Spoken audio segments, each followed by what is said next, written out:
Abigail Patty. Good morning. This is also parking during an emergency, same time. And what do you do for a living? I'm also a nurse. Surprise. Right? All right. Was the car towed? Yes. $150? Yes. Yeah. All right. It's been my policy. I've been dismissing these, so I'm going to dismiss it. Hold on for a minute. So I have always hold in such high esteem, we all do, people in the medical profession because they do stuff that many of us would never do, right? So tell me a little bit about what you do. About me? Yeah. How do you work? What you do? I work at Rhode Island Hospital in the neuro ICU. So like the neurocritical care unit, so the brain, the spine, and the intensive care. When I get a visual of people in the medical profession, I mean this seriously, there's always the question is, who would do that? You know, when people are sick, most of the time people say, I'm sick, and everyone shies away and they run away.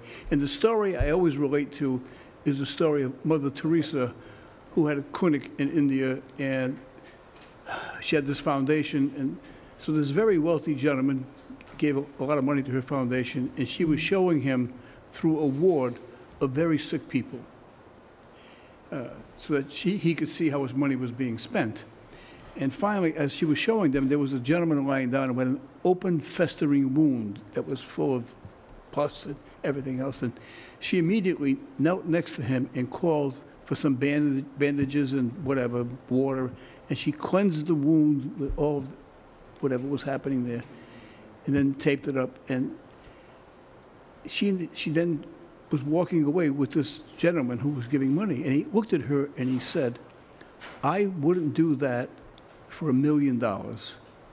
And she said, neither would I. You know, and that's a very interesting story. She did it of the goodness of her heart.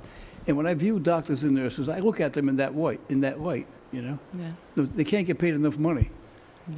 So tell us the rewards of being a nurse.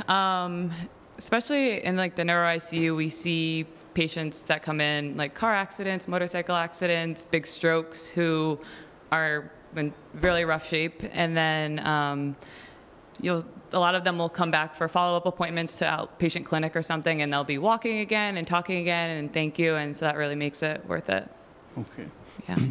One last question, if you can, if you can remember.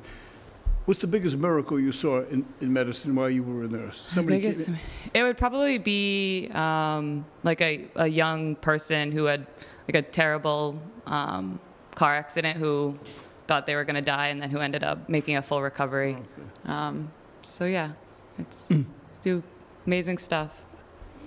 Yeah. I can imagine the rewards that you feel about that, right? When you retire at the end of the day, if you can save somebody's life or help them, alleviate their pain, comfort them, make them feel better. Yeah, that's what we try and do. It's called God's work. Case is dismissed. Thank you, Judge. Good luck. Have a good day.